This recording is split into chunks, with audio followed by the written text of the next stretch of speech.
गुरु प्यारी साध संगत जी, सभी को प्यार भरी राधा स्वामी जी, आपका हमारे YouTube चैनल सतगुरु ज्ञान में स्वागत है जी। साध संगत जी, जब एक अभ्यासी को नाम की बख्शिश हो जाती है और वह कोई ऐसी गलती कर बैठता है जिससे कि सतगुरु नाराज हो जाते हैं, और जब सतगुरु अपने शिष्य से नाराज हो जाते हैं तब उस शिष्य की हालत कैसी बन जाती है, यह तो केवल वही बता सकता है जिसके साथ ऐसा हुआ हो और जिसके अंदर अपने सतगुरु के प्रति प्यार हो और अपने अंदर सच्ची तड़प हो। संगत जी, अभ्यासी से अक्सर ऐसी गलतियां हो जाती है जिससे कि उसे ध्यान आना ही बंद हो जाता है, उसे धुन सुनाई देनी ही बंद हो जाती है। और जब उसके साथ ऐसा होता है तब उसकी क्या हालत होती है, उस पर क्या गुजरती है, वह आज हम इस साखी के माध्यम से सुनेंगे। तो संगत जी, इस साखी को पूरा जरूर सुनिए, और अगर आप हमारे चैनल पर नए हैं तो चैनल को सब्सक्राइब जरूर करें। संगत जी, सन 1947 की बात है। हुकुम सिंह नाम का एक सत्संगी हुआ करता था। वह 1 मिनट भी बेकार नहीं बैठता था। रात को भजन सिमरन करता था और दिन में डटकर सेवा करता था। संगत उसका बहुत ही महान आदर करती थी, क्योंकि सभी को यह बात पता थी कि इन पर सतगुरु की बड़ी कृपा है। यह बहुत कमाई वाले हैं और एक सेवादार भी हैं। उसका सतगुरु से बड़ा प्यार था और वह सतगुरु के पास ही रहने लग गया था। संगत जी, वहाँ रहकर वह खूब सेवा किया करता था। दिन में सेवा करता और रात को भजन बंदगी करता था, तो उसके अंदर का पर्दा खुल गया। जिस तरह गरीबी की झोपड़ी में हाथी नहीं समा सकता, उसी तरह वह भी नाम की कमाई को हजम ना कर सका। जो भी उसको अंदर अनुभव होता था वह सब कुछ बता देता था। अंदर की बातें वह संगत से करने लगा था। तो एक बार सतगुरु ने उसे अपने पास बुलाया और समझाया, हुकुम सिंह, हजम करना सीखो, इसे हजम करो। तो उसने सतगुरु महाराज से कहा, इस समय अगर चारों वेदों का पढ़ा हुआ पंडित भी मेरे सामने आ जाए तो वह भी मेरे साथ बात नहीं कर सकता। संगत जी, इतना कहने की देर थी कि सतगुरु महाराज ने दया मेहर का हाथ उसके ऊपर से खींच लिया और उसके बाद उसे सब धुन सुनाई देना बंद हो गई। उसने बहुत कोशिश की मगर फिर भी कोई बात ना बनी, अंदर का पर्दा ना खुला। जब उसको यह आभास हो गया कि मेरे साथ ऐसा क्यों हो रहा है तो वह नाराज होकर अपने गांव चला गया। सतगुरु महाराज के चोला छोड़कर जाने के बाद फिर वह डेरे आ गया और वहीं रहने लगा। हालांकि अंदर उसका पर्दा बंद था, लेकिन उसने भजन सिमरन करना नहीं छोड़ा। भजन सिमरन में कभी नागा नहीं किया, वह कभी खाली नहीं बैठता था। हुकुम के अनुसार भजन करता, वाणी का पाठ करता और सेवा करता। यह उसकी दिनचर्या थी। अगर उसके पास कोई सेवा नहीं होती थी तो वह बनाने लग जाता था। तो जब अंतिम समय वह बीमार रहने लगा तो सतगुरु बड़े महाराज उसे रोज देखने के लिए जाते थे। एक दिन सतगुरु उसकी ओर जाने ही वाले थे कि हुकुम सिंह खुद वहां आ गया। सतगुरु ने कहा, मैं तुम्हारी तरफ ही आ रहा था। तो वह बोला, मैं आपसे कुछ मांगने आया हूँ। सतगुरु ने पूछा, क्या मांगने आए हो? तो उसने अर्ज की, मुझे अपने चरणों में माथा टेक लेने दो। तो सतगुरु बड़े महाराज जी ने समझाया कि वह माथा टेकना पसंद नहीं करते। तो सतगुरु की यह बात सुनकर उसने कहा, अगर यह आपका शरीर मेरे गुरु का है जिनसे मुझे नाम की बख्शिश हुई थी, तो मुझे माथा टेक लेने दो, क्योंकि अगर नहीं है तो मैं कभी भी माथा नहीं टेकता। अब कोई प्रेमी शिष्य यह कैसे कह सकता है कि उसका शरीर सतगुरु का नहीं है। तो सतगुरु बड़े महाराज जी ने उस समय अपने सतगुरु का ध्यान करके उससे कहा, अच्छा तुम माथा टेक लो।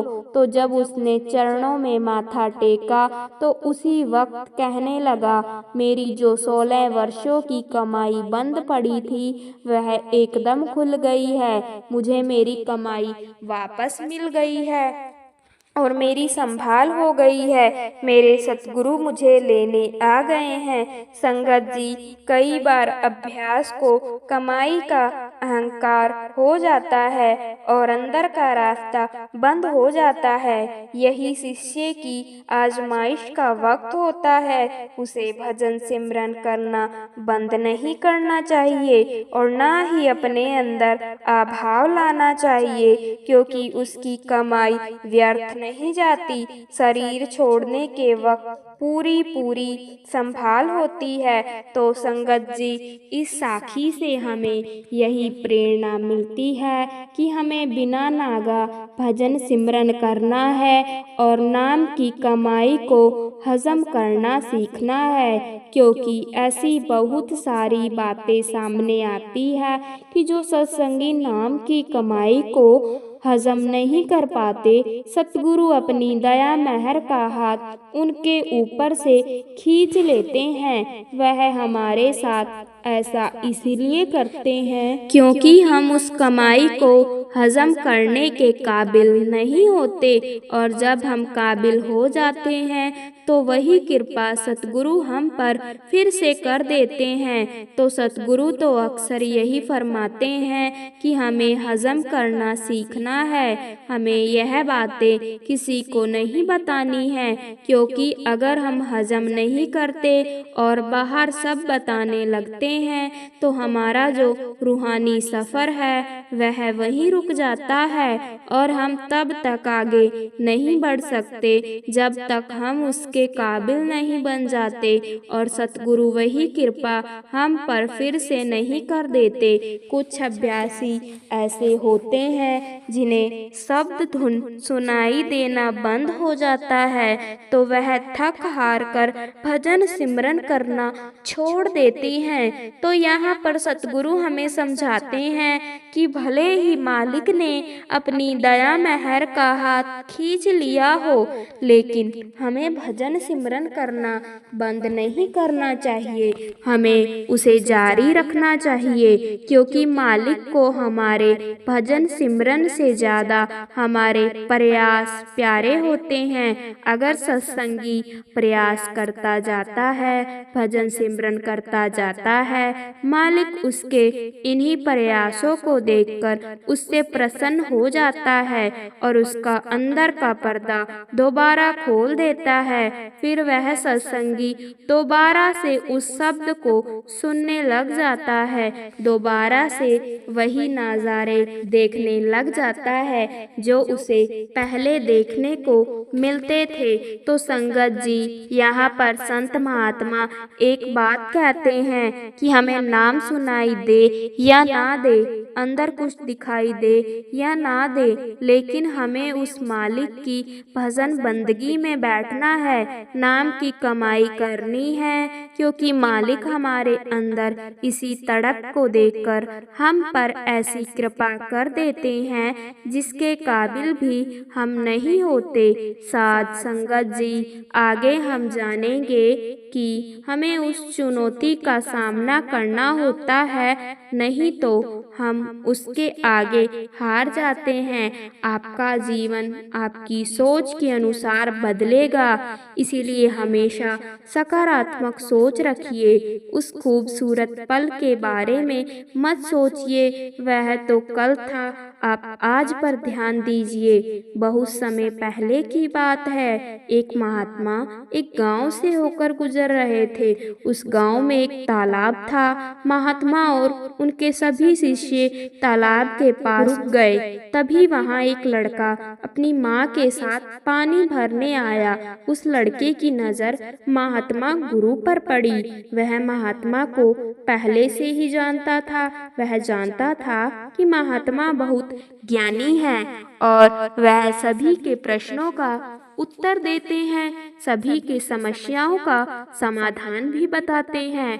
वह उनके पास गया और बोला, मैं बहुत बड़ा कुछ करना चाहता हूँ, लेकिन जब मैं कुछ करने का प्रयास करता हूँ तो मैं उस कार्य को पूरा नहीं कर पाता हूँ।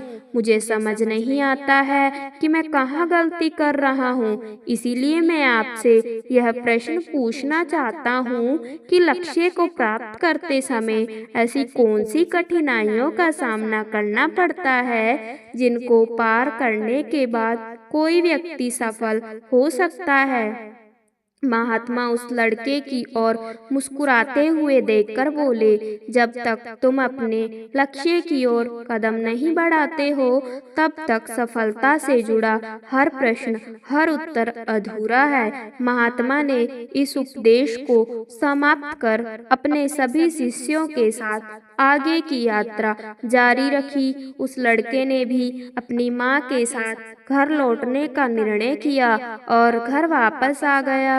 अगले दिन जब वह लड़का अपनी माँ के साथ वापस तालाब पर पानी भरने आया तो उसने देखा कि कल तालाब में जो कमल की केवल कलियां थी, वह आज पूरी तरह से खिल चुकी थी। उसकी माँ को इस पर यकीन नहीं हो रहा था। उसने अपनी माँ से कहा, बेमौसम इतने सारे फूल का एक साथ खिलना, ऐसी घटना तो मैंने आज तक नहीं देखी।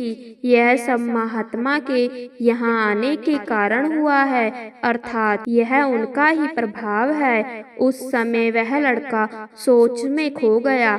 उसने तुरंत ही तालाब से एक कमल का फूल तोड़ा और मन में यह सोचना शुरू किया कि यदि तालाब की खूबसूरती महात्मा के प्रभाव के कारण है तो मुझे महात्मा से जरूर मिलना चाहिए। शायद वह मुझे कुछ सीखने के लिए संकेत देना चाह रहे हैं। सोचते सोचते उसने तय कर लिया कि वह महात्मा से जरूर मिलेगा और महात्मा की वह आवाज मन में गूंज रही थी, तुम लक्ष्य की ओर कदम नहीं बढ़ाओ तब तक सफलता से जुड़ा हर प्रश्न, हर उत्तर अधूरा है। तब उस लड़के ने कमल का फूल एक मटके में रख लिया और उसने यह निश्चय किया कि वह महात्मा से मिलकर ही रहेगा। उसके मन में जो भी प्रश्न थे उनके उत्तर जानने का उसने निश्चय किया। उस लड़के ने तुरंत ही अपनी माँ से कहा, मैं महात्मा से मिलने जा रहा हूँ। वह बहुत आगे तक नहीं गए होंगे। अगर मैं जल्दी जल्दी चलूं तो एक दिन में ही मैं उन तक पहुंच जाऊंगा और एक दो दिन में मिलकर घर वापस आ जाऊंगा। उसकी माँ ने उसे बहुत समझाने की कोशिश की, लेकिन वह लड़का नहीं माना और तुरंत ही सफर की तरफ निकल पड़ा। वह मार्ग पर बहुत ही तेजी से चल रहा था। बहुत कम समय में ही उसने अपने गांव को पार कर लिया। चलते चलते उसकी थकान बढ़ रही थी, जिससे उसकी रफ्तार कम होने लगी थी, लेकिन उसने हार नहीं मानी। धीरे धीरे चलता रहा और चलते चलते जंगल में पहुंच गया। जंगल को देखकर उसके मन में डर उत्पन्न हुआ। उसने सोचा कि मैंने आज तक जंगल पार नहीं किया है और इस जंगल में कई जंगली जानवर भी हैं। यदि मैं रास्ता भटक गया तो मैं महात्मा तक कभी नहीं पहुंच पाऊंगा, और यदि मैं किसी गलत रास्ते पर चला गया तो मुझे कम से कम 2 दिन और लगेंगे महात्मा तक पहुंचने के लिए, और यदि वह मुझसे बहुत आगे निकल जाते हैं तो मुझे बाकी रास्ते भी पता नहीं चल पाएगा और फिर मैं उनसे कभी नहीं मिल पाऊंगा। वह लड़का इसी सोच में विचार में डूबा हुआ था। तभी उसने देखा कि उसी रास्ते से एक घोड़े की सवारी आ रही थी। लड़के ने उस घुड़सवार से कहा, क्या तुम मुझे जंगल पार करवा दोगे? मुझे महात्मा से मिलना है और मुझे यह कमल उन्हें देना है। इस पर घुड़सवार ने कहा, मैं आपको जंगल पार नहीं करवा सकता, लेकिन मैं आपकी मदद कर सकता हूँ। यह कमल वाला मटका मैं महात्मा बुद्ध तक पहुँचा सकता हूँ। उस लड़के ने फिर सोचा और विचार किया, यदि मैं पैदल चलूं तो बहुत समय लगेगा और शायद मैं महात्मा बुद्ध से मिल पाऊं, लेकिन यदि मैं इस मटके को घुड़सवार को दे दूं तो वह बहुत जल्दी महात्मा तक पहुंचा देगा। इससे मेरा काम आसान हो जाएगा और मैं जो मन में चाहता हूँ वह भी पूरा हो जाएगा। काफी समय सोच विचार करने के बाद उसने निर्णय लिया कि वह मटके वाला कमल घुड़सवार को दे देगा। वह उस मटके को उस घुड़सवार के हाथों सौंपने ही वाला था कि तभी उसे याद आया कि इस कमल को महात्मा तक पहुंचाने के पीछे उसका क्या उद्देश्य था। वह किस उद्देश्य से वह कमल महात्मा के पास ले जा रहा था। तभी उसके मन में एक और विचार आया कि अगर मैं यह मटके वाला कमल लेकर महात्मा तक नहीं पहुंचा तो मेरे प्रश्नों का उत्तर मुझे कैसे मिलेगा, और हो सकता है कि मेरे जीवन में यह एक ही मौका है जिससे मैं महात्मा से मिल सकता हूँ और अपने सभी प्रश्नों का उत्तर जान सकता हूँ। यह सोचकर उसने निर्णय लिया कि वह यह मटका नहीं देगा, मैं इसे खुद ही उन तक पहुंचाऊंगा। काफी कुछ सोचने के बाद वह घुड़सवार से कहता है, मैं यह मटका खुद ही उन तक पहुंचाना चाहता हूँ क्योंकि उनसे मिलना मेरे लिए बहुत जरूरी है। मेरे मन में कई प्रश्न हैं जिनके उत्तर मुझे उनसे जानना है, इसीलिए मैं यह मटका खुद ही उन तक ले जाऊंगा। आपका बहुत बहुत धन्यवाद, आपने मेरे लिए इतना समय निकाला। कृपया मुझे आगे का रास्ता बता दीजिए, मैं उस रास्ते से चला जाऊंगा। सवार ने उसे आगे का रास्ता बता दिया तो वह उसी रास्ते पर चलने लगा। अब शाम होने की बेल थी और उसके मन में अनेक सवाल उठने लगे। शाम के समय अगर वह जंगल में भटक गया तो क्या होगा? महात्मा से कैसे मिल पाएगा? और अगर मिल ना पाया तो क्या उसकी यात्रा बेकार हो जाएगी? ऐसी सोचते सोचते उसे पछतावा होने लगा। वह मन ही मन खुद को कोसने लगा और कहने लगा, शायद अच्छा होता अगर मैंने इस मटके को उस घुड़सवार को सौंप दिया होता, तो इससे कम से कम वह महात्मा तक पहुंचकर वह अपने घर भी लौट जाता। उस लड़के के मन में तरह तरह के विचार घूम रहे थे कि ऐसा होता तो क्या होता, वैसा होता तो क्या होता, अगर रास्ता भटक जाता तो क्या होता। जब उस लड़के की नज़र कमल की ओर पड़ी तो उसे महात्मा की याद आई। महात्मा के चेहरे पर उसने एक ठहराव और अप्रतिम शांति देखी थी। उनकी मुस्कान ने उसमें प्रेमदायक ऊर्जा का संचार किया। बहुत कुछ सीखना भी है। उसके मन में महात्मा से मिलने की तीव्र इच्छा फिर से जागृत हो गई और वह अब निश्चय था कि वह अपने मार्ग पर आगे बढ़ेगा। जब उसने जंगल की सीमा को पार कर लिया तो उसने महसूस किया कि जब जब वह अपने उद्देश्य को याद करता है तो रास्ते की मुश्किलें कम होती जा रही थी। घटना सिर्फ उस लड़के की कहानी नहीं है, बल्कि यह हर व्यक्ति के साथ होती है।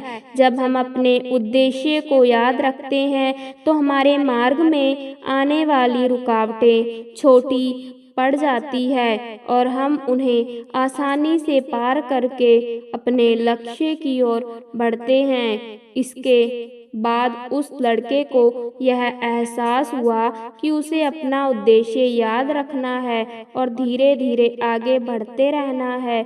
उसने सभी चिंताओं को छोड़ दिया और आगे बढ़ता गया।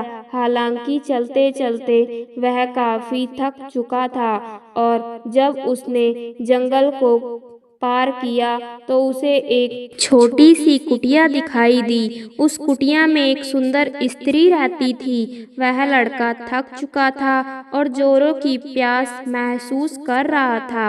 वह कुटिया में चला गया और वहां पर उस स्त्री से पानी मांगा। उस स्त्री ने उस लड़के को पानी पिलाया और लड़के से पूछा वह इस तरह क्यों भटक रहा है। तो उस लड़के ने उत्तर दिया कि वह महात्मा के ज्ञान का अभिलाषी है और उनसे मिलना चाहता है। तभी उस स्त्री ने लड़के से पूछा आखिर तुम महात्मा से मिलना क्यों चाहते हो। तब वह लड़का कहता है मेरे मन में बहुत सारे प्रश्न हैं जिनका उत्तर जानने के लिए मैं उनसे मिलने जा रहा हूँ। वह लड़का अपनी बातें कह रहा था जबकि दूसरी ओर उस लड़की के मन में उस लड़के के प्रति प्रेम जाग रहा था। मन ही मन वह लड़की उसे पसंद करने लगी थी। वह लड़की उस लड़के को रोकना चाहती थी और उससे कहती आज तुम यहीं रुक जाओ, वैसे भी शाम होने को है और बहुत जल्द रात भी होने वाली है। ऐसे में तुम कहाँ जाओगे। इससे अच्छा है कि आज रात तुम यहीं रुक जाओ। उस लड़की की बातों को सुनकर वह लड़का समझ चुका था कि वह उसे पसंद करने लगी है। वह लड़का उस लड़की की सुंदरता को मन ही मन निहारते हुए सोच रहा था अगर मैं इससे विवाह कर लूं तो मेरा जीवन संभल जाएगा और जीने में आनंद भी आएगा।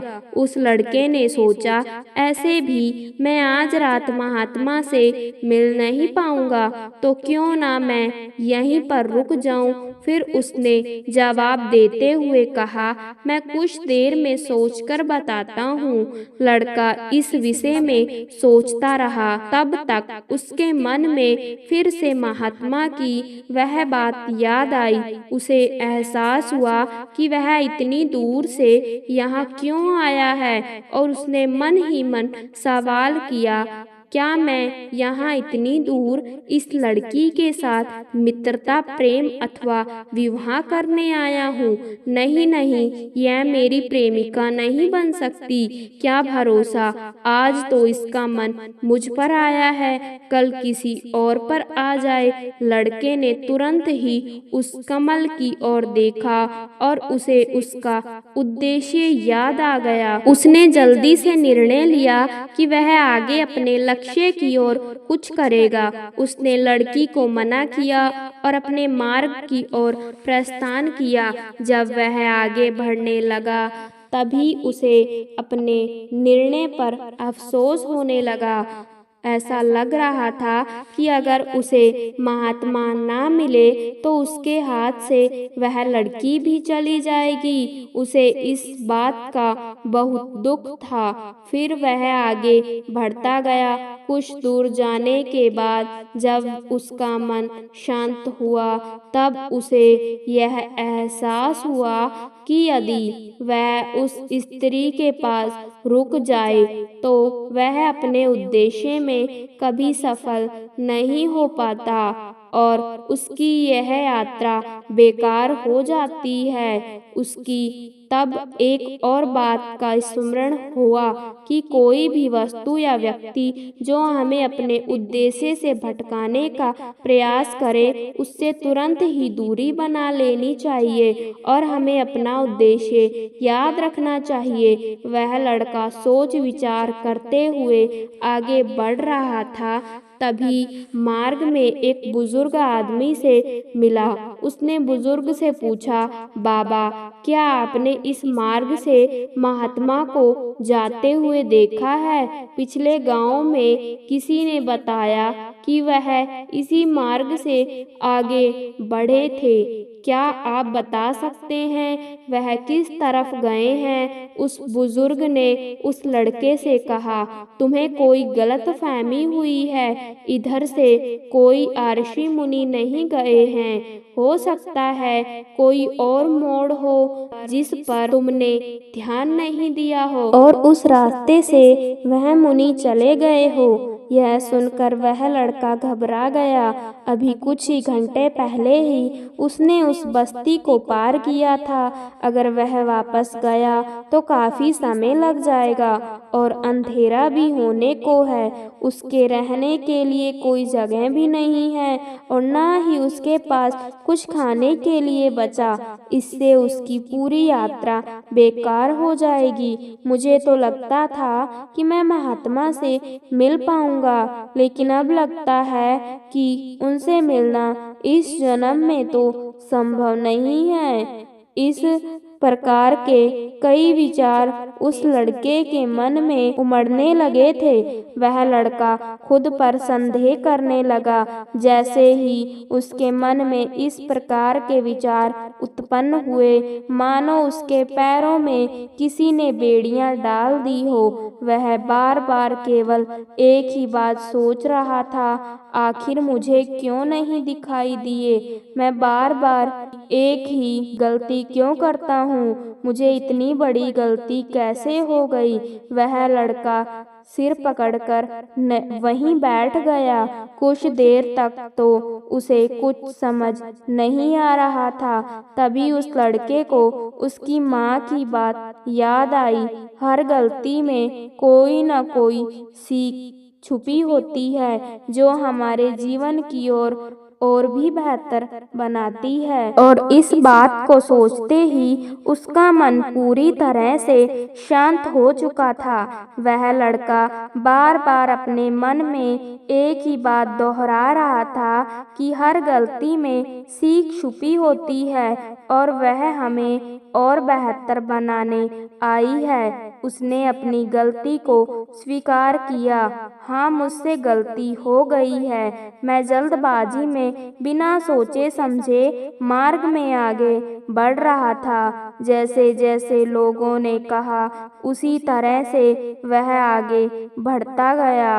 अपनी गलती स्वीकार करते ही उसका मन शांत हो गया। उसकी आशा अब निराशा में बदल चुकी थी। वह एक पेड़ के नीचे बैठा हुआ था। तभी उसने देखा कि कुछ जानवर नदी से पानी पी रहे थे। यह सब देखकर उस लड़के को याद आया कि जब वह पहली बार महात्मा से मिला था तो वह पानी के पास मिला था और महात्मा के साथ उनके कई शिष्य भी थे। सभी को पानी की जरूरत तो पड़ेगी ही। इस बात पर उस लड़के को तुरंत यह समझ में आया कि महात्मा भी उसी रास्ते से भ्रमण कर रहे होंगे। तभी उसने सोच विचार कर तय किया कि वापस जाने से अच्छा है क्यों ना मैं नदी के किनारे किनारे होते हुए आगे की ओर बढ़ता रहूं। ऐसा सोचते ही उसने तुरंत रास्ता बदल दिया और अब नदी के रास्ते आगे बढ़ता गया। जैसे जैसे वह आगे बढ़ता गया, उसका मन और भी हल्का होता गया। इस अनुभव के साथ उसने महसूस किया कि अब मन शांत होता है तो हमारा मन बहुत हल्का हो जाता है। हम जल्दबाजी नहीं करते और न ही किसी में या खुद में कमियां ढूंढते हैं। हमारी बुद्धि पहले से बेहतर काम करती है। उसने यह भी महसूस किया कि खुद से शिकायत करना एक बहुत बड़ी कमी है जो हमें दुख और पीड़ा देती है। चलते चलते उसके मन में यह विचार आया कि यदि वह अपने गांव में ही रुक जाता तो यह सारे अनुभव कभी नहीं होते। ऐसा सोचते सोचते वह मार्ग में आगे बढ़ता गया। तब उसकी महात्मा के कुछ शिष्यों पर नजर पड़ी। उन्हें देखकर वह बहुत खुश हुआ। उनके शिष्यों को देखकर वह तेजी से आगे बढ़ा और अंत में महात्मा तक पहुंच गया। जब वह महात्मा से मिला तो उन्हें प्रणाम किया और तुरंत ही उन्हें कमल का फूल भेंट किया। महात्मा उस कमल के फूल को अपने हाथों में लेते हुए बोले, बहुत सुंदर यह कमल पूरी तरह खिल चुका है। 2 दिन पहले ही तुमने मुझसे पूछा था कि लक्ष्य को पार करने के लिए कौन सी कठिनाइयों को पार करना पड़ता है। तुम्हारा यह धैर्य और मुस्कान देखकर लग रहा है कि तुमने रास्ते में बहुत सारे अनुभव को इकट्ठा करके अपने जीवन रूपी पुस्तक में संजो कर रख लिया है। इस पर उस लड़के ने रास्ते में घटित सारी बातें महात्मा को बता दी। तब महात्मा बोले, मैं तुम्हारे सारे सवालों का उत्तर दूंगा। तब महात्मा कहते हैं, बिना कोशिश के हर चीज अधूरी है। जब इंसान किसी लक्ष्य को प्राप्त करने के लिए रास्ते पर चलता है तो सबसे पहले अपने अनुभव से ही सीखता है। जब धीरे धीरे उसकी बुद्धि बढ़ने लगती है तो वह दूसरों के भी गलतियों से सीखने लगता है। जीवन में लक्ष्य प्राप्ति के लिए एवं किसी उद्देश्य में सफलता प्राप्त करने के लिए हमें उस रास्ते पर चलना पड़ेगा। तभी हम सफलता प्राप्त करने के रहस्य को जान पाएंगे। हर लक्ष्य को हासिल करने में कुछ चुनौतियां आती है और इनका समाधान करने के बाद ही हम अपने लक्ष्य तक पहुंच सकते हैं। अगर तुमने उन चुनौतियों का सामना कर लिया तो तुम अपने लक्ष्य को हासिल कर लोगे। तुम जैसे कि यह कमल का फूल मुझ तक पहुंचाना चाहते थे और तुम्हारा उद्देश्य भी यही था और तुमने यह समझ लिया था कि इस फूल को मुझ तक पहुंचाने के पीछे तुम्हारा वास्तविक उद्देश्य क्या था। हर बार जब तुम इस फूल को देखते थे तो तुम्हें तुम्हारा उद्देश्य याद आ जाता था। तुमने अपने अनुभव से सीखा कि मंजिल तक कैसे पहुंचा जाए। तुम्हारे मन में कई तरह के डर और संदेह उत्पन्न हो रहे थे। क्या पता तुम मुझ तक पहुंच पाओगे या नहीं, क्या पता इस जंगल को पार कर पाओगे या नहीं। तुमने कभी आज तक जंगल पार नहीं किया था और तुम्हें रास्ते में कई तरह की रुकावटें झेलनी पड़ी। जब हमारे रास्ते में तरह तरह की रुकावटें उत्पन्न होती है तो हमारा मन बाधित होने लगता है और हम अपने लक्ष्य से भटक जाते हैं। लेकिन जब हम अपना सारा ध्यान रुकावट से हटाकर अपने उद्देश्य पर लगाते हैं तो सारी रुकावटें खुद ही छोटी लगने लगती है और हम आसानी से पार करते जाते हैं। शुरुआत में सभी की यही समस्या होती है। वह वही समझ पाते हैं कि उन्हें जीवन में सफल होना आवश्यक क्यों है,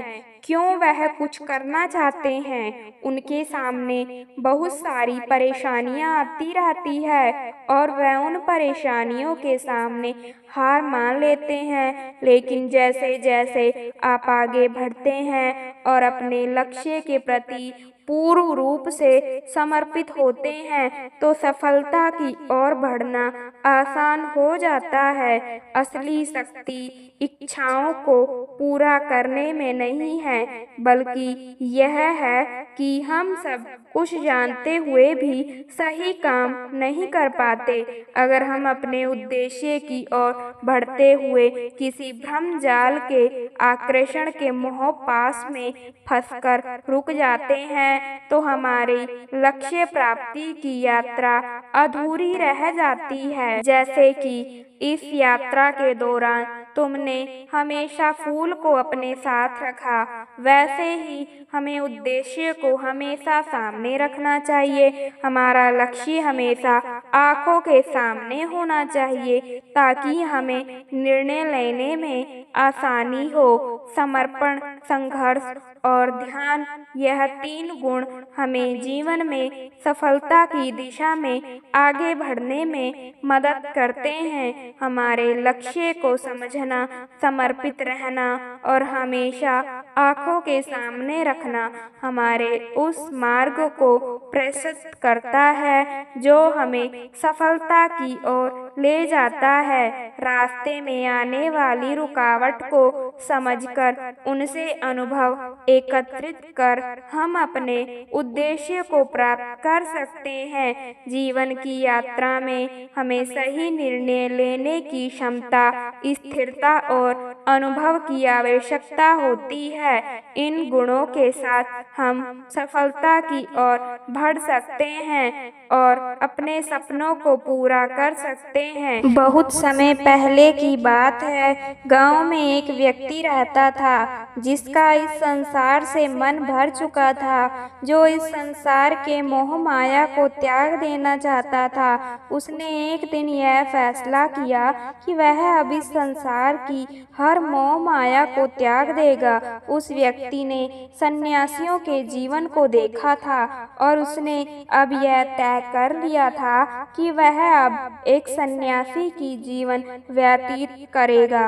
वह तुरंत अपने घर के पास में रह रहे एक महात्मा के पास गया और उनसे कहा, मुझे एक सन्यासी जीवन जीना है।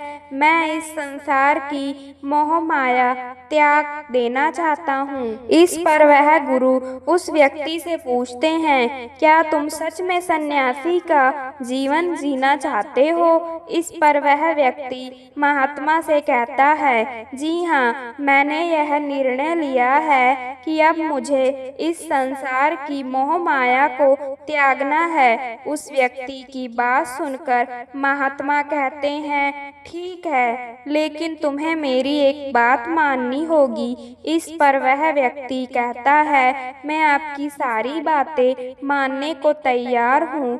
तब महात्मा उस व्यक्ति से कहते हैं, आज के बाद तुम मुझसे कभी नहीं मिलोगे। जब मुझे तुम्हारी जरूरत होगी मैं खुद ही तुम्हें बुला लूँगा। हमारे आश्रम में हजारों सन्यासी रहते हैं, तुम्हें उन्हीं की तरह रहना है और उन्हीं की तरह खाना है, उन्हीं की तरह वस्त्र पहनना होगा और उन्हीं की तरह जीवन जीना होगा जैसे वह जी रहे हैं। इस पर वह व्यक्ति कहता है, ठीक है गुरुवर, मैं तैयार हूँ। इतना कहकर वह महात्मा को प्रणाम करता है और वहाँ से आश्रम की ओर चला जाता है। आश्रम में जाने के बाद उसे एक कमरा मिलता है जहाँ वह रहने लगता है। साथ ही उसे चावल कूटने का काम मिलता है। वह हर दिन आश्रम में रह रहे 1000 सन्यासियों के लिए चावल कूटने का काम करने लगता है। इसी तरह उसके दिन बीतने लगे। उसे लगता है कि जब गुरुजी को उसकी जरूरत होगी तब उसे बुलाएंगे। इसी इंतजार में वह व्यक्ति वहां रहने लग जाता है। सुबह से लेकर शाम तक उस व्यक्ति का काम सिर्फ चावल कूटना ही था। उसने इस काम को करते करते धीरे धीरे 12 साल बिता दिए, लेकिन अब तक उन महात्मा ने उसे बुलाया नहीं। आश्रम में रहते रहते अब चावल कूटने वाले व्यक्ति के मन में कोई विचार नहीं थे और ना कोई समस्या उसके मन में थी। वह अकेले रहते रहते अपने विचारों पर नियंत्रण पा चुका था। उसे जीवन जीने का सही मतलब समझ में आ चुका था। उसके मन में अब एक अलग ही सुकून और शांति थी। 12 साल बाद महात्मा काफी बूढ़े हो चुके थे और उन्हें लग रहा था कि अब उनका अंतिम समय आ गया है और उन्हें अपना एक उत्तराधिकारी चुनना होगा। इसीलिए उन्होंने पूरे आश्रम में घोषणा करवा दी, जो कोई भी उत्तराधिकारी बनना चाहता है वह देर रात मेरे कमरे के बाहर 4 पंक्तियां लिखकर जाए और उसे उन पंक्तियों में बताना होगा कि जीवन जीने का सही तरीका क्या है और इस जीवन को किस तरह से जीना चाहिए। इस जीवन का सत्य लिखना होगा, लेकिन एक बात याद रखनी है, उसे अपने अनुभवों के द्वारा लिखना होगा। किताब में कहीं सुनी हुई बातों को नहीं लिखना है या किसी से नकल करके भी नहीं लिखना है। जो भी यह बताने में सफल हो जाएगा वही मेरा उत्तराधिकारी होगा। आश्रम में जितने भी लोग रहते थे वह सब महात्मा का आदर करते थे और उन्हें कोई भी धोखा नहीं देना चाहता था।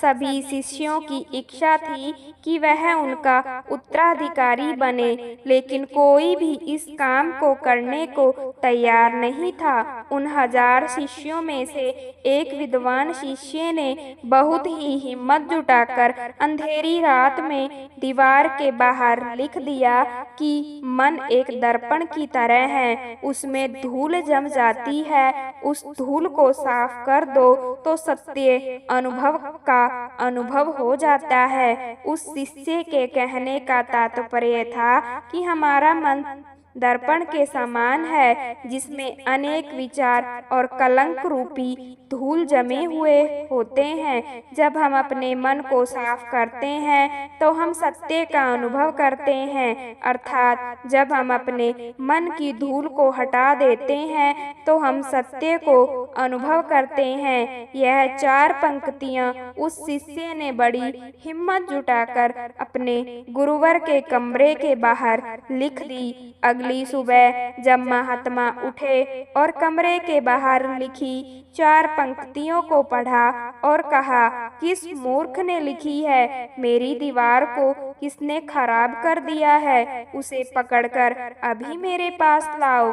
जब आश्रम में सभी लोगों ने पता किया तो पता लगा वह शिष्य उन पंक्तियों को लिखने के बाद रात्रि में ही उसने आश्रम को छोड़ दिया था, क्योंकि वह विचार उसके अपने नहीं थे और शिष्य ने जाते जाते अपने कुछ मित्रों से कह दिया था, सुबह अगर गुरुवर को मेरी 4 पंक्तियां पसंद आई तो मेरा पता बता देना, और अगर इन 4 पंक्तियों को पढ़ने के बाद गुरुवर गुस्सा हो जाए तो तुम सब मेरा पता उन्हें कभी भी मत बताना। आश्रम के सभी लोग चिंता में पड़ गए कि कितनी अच्छी पंक्तियां तो लिखी है, उसे फिर भी गुरुवर को अच्छा क्यों नहीं लगा। सभी कह रहे हैं कि चलो देखते हैं गुरुवर को ऐसा उत्तराधिकारी कौन मिलेगा जो उनके सवालों का सही जवाब उसे दीवार पर लिख सकेगा। कौन होगा जिसके पास इससे भी अच्छे विचार होंगे। कुछ लोग चावल कूटने वाले व्यक्ति के कमरे के बाहर इन सब बातों को कह रहे थे। चावल कूटने वाला व्यक्ति उन सभी बातों को सुन सुनता है और जोर जोर से हंसता है। लोग उससे पूछते हैं कि इसमें हंसने वाली क्या बात है, तुम्हें इसमें क्या गलत लगता है? गुरुवर सही तो कह रहे हैं, यह किस ना समझने लिखा है। वह उस चावल कूटने वाले से कहते हैं, तुम्हें क्या पता, तुम तो 12 सालों से सिर्फ चावल कूटने का काम कर रहे हो, तुम्हें किस बात का ज्ञान है? ना तुम्हें शास्त्रों का ज्ञान है और ना ही गुरुदेव ने तुम्हें ज्ञान दिया। अगर तुम्हें इतना ही ज्ञान है तो तुम ही क्यों नहीं अच्छे शब्द बता देते? वह व्यक्ति हंसते हुए कहता है, ठीक है, जरूर बता दूंगा, लेकिन मैंने इतने सालों से लिखने का अभ्यास नहीं किया है, तो लिखना मैं भूल गया हूँ। मैं बातों को जरूर बता दूंगा, लेकिन किसी को मेरी बातें लिखनी होगी और यह भी याद रखना है कि मुझे उत्तराधिकारी बनने का कोई शौक नहीं है। इस पर वह लोग कहते हैं, ठीक है, बताओ क्या लिखना है? तब वह व्यक्ति कहता है, लिखो, कैसा दर्पण कैसा धूल, ना कोई दर्पण ना कोई धूल, जो इसे जान लेता है वह सत्य को प्राप्त कर लेता है। इसका तात्पर्य यह है कि एक व्यक्ति जो अपने मन की पवित्रता को समझता है और जो अपने अंदर की धूल को हटाता है, वह सत्य को समझ लेता है। गुरुदेव ने आधी रात को चावल कूटने वाले व्यक्ति के पास आकर कहा, तुम यहाँ से चले जाओ, अगर नहीं तो आश्रम के हजारों लोग तुम्हें निकाल देंगे। तुम मेरा उत्तराधिकारी बनना चाहा या ना चाहो, उससे कोई फर्क नहीं पड़ता, तुम उत्तराधिकारी बनो या नहीं, लेकिन जो शब्द तुमने कहे थे वही सत्य हैं और जीवन के अनुभवों को दर्शाते हैं। मन ही मन मैंने तुम्हें अपना उत्तराधिकारी मान लिया है। यदि यह बातें उन हजारों लोगों को पता चल जाती है तो वह तुमसे ईर्ष्या करेंगे और तुम्हें नुकसान पहुंचाएंगे। यह लोग बर्दाश्त नहीं कर पाएंगे। एक चावल कूटने वाला व्यक्ति उत्तराधिकारी कैसे बन सकता है जिसे कोई ज्ञान नहीं है, जिसने कभी शास्त्र पढ़ा नहीं है? यहाँ पर शास्त्र पढ़ने वाले सभी लोग सिर पीटते रह जाएंगे। इसीलिए तुम यहाँ चले जाओ, कहीं और अपनी दुनिया बनाओ और वहाँ के लोगों को ज्ञान से भर दो। उस व्यक्ति से गुरु ने कहा, सालों पहले महात्मा ने अपने एक शिष्य से कहा था कि जब तुम्हारे मन के सारे विचार शांत हो जाएंगे तब तुम्हारे अंदर विचार आना बंद हो जाएगा। उस दिन तुम्हें सत्य का अनुभव हो जाएगा। तुम सत्य का अनुभव करोगे, खुद का भी और इस ब्रह्मांड का भी समझ पाओगे। तुमने आज इस बात को सत्य कर दिया। मन को शांत करने का पहला तरीका यह है खुद के विचारों को अच्छे से समझना कि आखिर आपके अंदर कौन से विचार उत्पन्न हो रहे हैं, आखिर आपके अंदर क्या चल रहा है। उन्हें अच्छे तरीके से जागरूकता के साथ समझने की कोशिश करना, ना कि अपने विचारों को दबाने की कोशिश करना। अगर आप अपने मन के विचारों को दबाने की कोशिश करते हैं तो मन और तेजी से भड़काने लगता है। जब भी आपको लगे आपका मन जल्द ही भटक जाता है तो तुरंत आप उस पर ध्यान देना शुरू कर दे और अपने विचारों पर ध्यान दे। लगातार कोशिश के बाद आप पाएंगे कि आपके अंदर विचारों को जागरूक करके देखने की एक आदत सी लग गई है। उसी के साथ आप यह भी देख पाएंगे कि आपके मन में बुरे विचार अत्यधिक उत्पन्न हो रहे हैं। आपके मन में जो भी विचार उत्पन्न हो रहे हैं वह सकारात्मक भी हो सकते हैं, नकारात्मक भी हो सकते हैं। उनसे आपको कोई भी छेड़खानी नहीं करनी है। बस आपको अपने प्रयास पर काम करते रहना है। यह अभ्यास आप लगातार करते रहे तो एक समय आने के बाद आप अपने विचारों को नियंत्रित करने में सफल हो जाएंगे। तब जाकर आपको असली सुकून और शांति की प्राप्ति हो जाएगी। तब आपको किसी भी प्रकार की चिंता नहीं सताएगी, क्योंकि आप खुद पर विजय प्राप्त कर लेंगे और अब आप अपने विचारों को नियंत्रित कर सकते हैं। आजकल के भाग दौड़ भरी जिंदगी में हर व्यक्ति एक बेहतर जिंदगी की तलाश कर रहा है, लेकिन उनमें से कुछ ही लोग अपने लक्ष्यों को हासिल कर पाते हैं, जबकि ज़्यादातर लोग अपने लक्ष्य तक पहुंच ही नहीं पाते हैं। हम जब भी लक्ष्य की ओर अपना कदम बढ़ाते हैं तो हमारे मन में तरह तरह के विचार उठने लगते हैं, जैसे कि मैं यह हासिल कर पाऊंगा या नहीं, इसमें तो बहुत समय लगेगा और मेरे पास तो इतना समय ही नहीं है। अगर मैं असफल हो गया तो लोग क्या कहेंगे। बहुत समय पहले की बात है, एक सन्यासी एक जंगल के पास अपनी कुटिया बनाकर रहा करते थे। वह सन्यासी बहुत ही बुद्धिमान थे। कोई भी व्यक्ति उनके पास कोई समस्या लेकर आता, वह बहुत ही बुद्धिमानी से उस समस्या का समाधान निकाल देते थे। एक दिन वह पास के गांव में भिक्षा मांगने के लिए गए थे और भिक्षा मांगकर वापस लौट रहे थे। रास्ते में उन्हें एक व्यक्ति ने रोक लिया। उस व्यक्ति ने बोला, मैंने सुना है आप बहुत ही बुद्धिमानी से किसी भी समस्या का समाधान कर देते हैं, लेकिन मुझे तो इस बात पर जरा सा भी विश्वास नहीं है।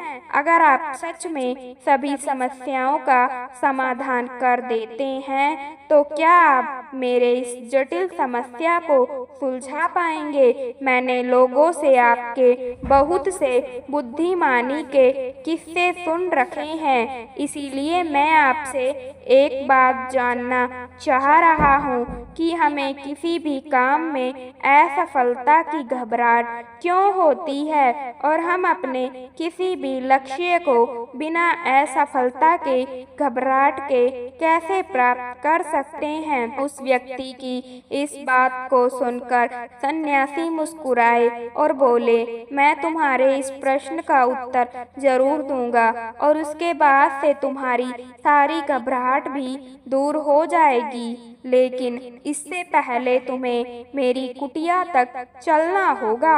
वह व्यक्ति उस महात्मा की बुद्धिमत्ता को परखना चाहता था, इसीलिए वह कुटिया तक जाने के लिए तैयार हो गया। उसके बाद वह सन्यासी उस व्यक्ति को जंगल में बने अपनी कुटिया तक ले गया, लेकिन तब तक शाम हो चुकी थी। वह भोजन करके सो गए। जब वह अगले दिन उठे तब सन्यासी ने उस व्यक्ति से कहा, चलो आज तुम्हें मैं जंगल की सैर करा कर लाता हूँ, और वह दोनों जंगल की तरफ निकल पड़े। कुछ समय बाद सन्यासी ने उस व्यक्ति को एक गुफा दिखाई और कहा, चलो मैं इस गुफा की तुम्हें सैर कराता हूँ। लड़के ने कहा, हाँ चलिए, मुझे भी जंगल की इस गुफा को देखने की काफी दिनों से चाहत थी। उसके बाद दोनों गुफा के अंदर चले गए।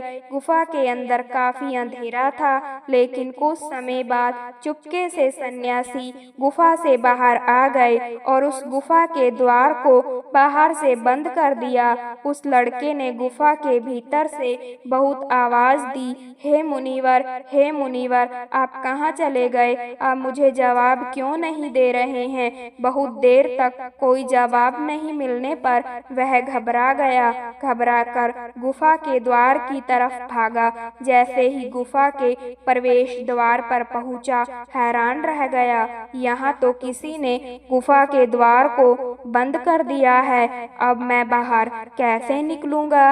वह अकेले उस गुफा में काफी भयभीत हो गया और सोचने लगा कि कहीं उस सन्यासी ने मुझे मारने की योजना तो नहीं बनाई थी। और वह गुफा में इधर उधर घूमकर बाहर निकलने का रास्ता ढूंढने लगा। वह गुफा में काफी देर तक इधर उधर भटकता रहा, लेकिन उसे बाहर निकलने का कोई रास्ता नहीं मिला। साथ ही अब उसे जोरों की भूख और प्यास भी लग रही थी, इसीलिए वह शांत होकर एक जगह बैठ गया। तभी एक सुरंग से उसे सूर्य की रोशनी आती हुई दिखाई दी, पर उसे रोशनी आ रही थी। सुरंग तक पहुंचना बहुत ही कठिन था। उस सुरंग के चारों तरफ अंधेरा ही अंधेरा था और वह काफी ऊंचाई पर भी थी। फिर भी वह तुरंत उठा और अपनी भूख प्यास को भूलकर अपना सारा ध्यान उस गुफा से बाहर निकलने में लगा दिया। काफी मेहनत और प्रयास करने के बाद वह सूर्य की रोशनी की आने वाली सुरंग तक पहुंच गया। काफी देर तक वह सुरंग में ऊपर चढ़ गया। तभी अचानक उसे वह सन्यासी हाथ आगे बढ़ाते हुए दिखा। वह लड़का झट से उस सन्यासी का हाथ पकड़कर बाहर आ गया और बाहर आते ही उस सन्यासी पर गुस्सा करते हुए कहा, आप मुझे इस अंधेरी गुफा में छोड़कर अकेले क्यों आ गए? आपको पता है मैं कितना भयभीत हो गया हूँ, मुझे कितने जोरों की प्यास लगी है। उस सन्यासी ने मुस्कुराते हुए उसे पानी दिया और बोले, तुम मेरी बातों को ध्यान से सुनना। तुम उस गुफा से सिर्फ 2 कारणों से निकल पाए हो। पहला कारण तुम्हें जोरों की भूख और प्यास लगी थी और दूसरा कारण तुम्हें वहां घुटन महसूस हो रही थी, क्योंकि तुम्हें अपने दोस्तों और परिवार वालों के साथ रहने की आदत पड़ गई है। इसके अलावा और 2 मुख्य कारण है जिसके कारण तुम इस गुफा से बाहर निकल पाए हो। पहला कारण, तुम्हारे साथ वहां खाने के लिए कोई नहीं था कि इतने अंधेरे में इतनी ऊंचाई पर तुम उस सुरंग तक कैसे पहुंचोगे, यह तो असंभव है। दूसरा कारण, वहां कोई यह कहने वाला नहीं था कि चलो दूसरा रास्ता देखते हैं, इससे भी आसान रास्ता मिल जाएगा और हम आसानी से इस गुफा से बाहर निकल जाएंगे। सफलता प्राप्त करने का नियम भी कुछ ऐसा ही है। जब आप किसी लक्ष्य को पूरा करने जाते हैं तो सलाह देने के लिए बहुत से फालतू लोग मिल जाते हैं जो खुद तो कुछ कर नहीं पाते और हमें ज्ञान देते हैं, यह मत करो, वो मत करो, तुमसे यह ना हो पाएगा, इससे अच्छा तो तुम वह काम कर लो। ऐसे ही वह हमारे दिमाग को भटका कर चले जाते हैं और हमें खुद पर संदेह होने लगता है और हमारा आत्मविश्वास डगमगा जाता है। सफलता ना मिलने का एक कारण यह भी है, सफलता पाने की प्रक्रिया थोड़ी लंबी होती है और हमारा मन घंटों घंटों में बदल जाता है, तो लक्ष्य को प्राप्त करने में सालों साल लग जाते हैं। ऐसे में हमारा मन में कैसे नहीं बदलेगा। जब हमारा मन बदल जाता है तो हम उस रास्ते को छोड़कर अलग अलग रास्ते अपनाने लगते हैं। परेशानियां हमें तभी दिखती है जब हमारा ध्यान हमारे लक्ष्य पर नहीं होता है। अगर सफलता हासिल करनी है तो अपना सारा ध्यान अपने लक्ष्य पर टिकाए रहो। मुनिवर की इन बातों को सुनकर उस व्यक्ति की आंखें खुल गई और बोला, आप सच में बहुत बुद्धिमान हैं और मैं आपसे वादा करता हूँ मैं आपके इन बताई बातों को अपने जीवन में जरूर अपनाऊंगा। अंदाजे से ना पिए किसी इंसान की हस्ती, ठहरे हुए दरिया अक्सर गहरे हुआ करते हैं। कांटों की तो फितरत में ही चुभना होता है।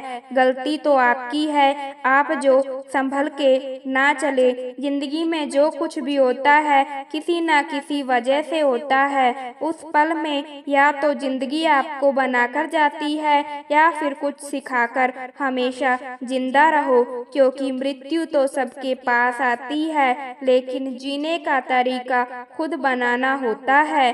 अपना जीवन वही बेहतर बना पाता है जो लोगों की सुनकर नहीं बल्कि खुद की सुनकर अपना भविष्य बनाते हैं। जीवन एक अनंत संघर्ष है और हमारी खुद की मजबूरियां हमें अपनी मंजिल की ओर ले जाती है। व्यक्ति नहीं, उसका वक्त बोला करता है। वक्त जब खराब हो तो व्यक्ति कितना ही बोल ले, कोई नहीं सुनता। तो साथ संगत जी, अगर आपको यह साखी अच्छी लगी तो लाइक, शेयर और कमेंट करें और चैनल को सब्सक्राइब जरूर करें जी, क्योंकि हम आपके लिए ऐसी ही रूहानी साखियाँ और सत्संग लाते रहेंगे ताकि आप उस कुल मालिक परमात्मा से मिलाप कर सकें। राधा स्वामी जी।